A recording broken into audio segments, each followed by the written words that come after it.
Сонан соң, құрметті бауырлар, қажылыққа бара алмай қалған азаматтарға айтатыным, шамаңыз жетсе, арапа күні ораза тұтыңыз. Бір арапа күні сол оразаңыз өзінен алдыңғы да, өзінен кейінгі де, яғни 2 жылдың күнәсін кешіретіндей сауапқа еге деген пайғамбарымыздан сөз бар. Сол үшін сондай бір керемет дұға тілеп қылатын оразаның ішінде Рамазаннан кейінгі ірі болып саналатын нәпіл оразалардың бірі арапа күнгі ораза.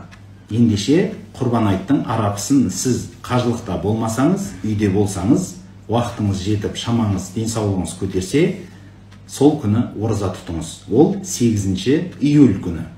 Таң намазынан бұрын кәдімгі сәресі ішіп алыңыз, сөйтіп кешке шейін ораза тұтыңыз.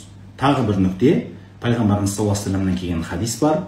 Бұл енді сіздерді қинау емес, нәпіл амалдардың біреуі айттың түнін, яғни арапа кешке жақыннан таңға шейін ғибадат құлшылықпен ләйләтул қадырды еске түсіріп көрсеңіздер болады. Кештен бастап таңға шейін құлшылық ғибадатпен өткізгеннің сауабы өте күштілігі пайғамбарымыз саллаллаху алейхи вассаламның келген хадис кітаптарында айтылады.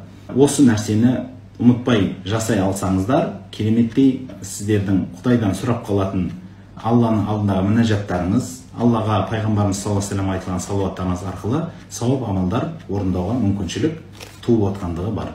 Сосын Құрбан айт 3 күн болады. Сол үшін бұны үлкен айт дейміз. Құрбан айтта міндетті түрде бірінші орында ренжіскен азаматтар бір-бірінен кешірім сұраған абзалырақ болады. Сіз ол кісі сіздің ақыңызды жеп қойса да, бірінші орында кешірім сұраған адам бірінші жәннатқа кіретіндігін ұмытпаңыз.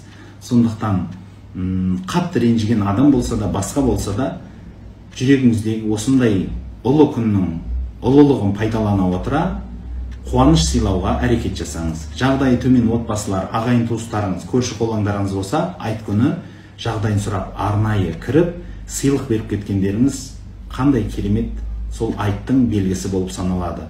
Және біліңіздер, бұл исламның шиар дейміз, исламның белгілерінен, исламның сол нұр жауған рухани байлық берілетін күндерден. Ендеше осы күндері көп жақсылық жасау, бір-бірімізден кешірім сұрау және сауап амалдарменен көп өзіміздің уақытымызды реттеу, бұның барлығы сіз бен біздің іздеген сауап амалдарымыз, іздеген ақыреттік дорбамыздың жемістері. Ендеше осындай ұлы күндерден қапы қалып қоймаңыз.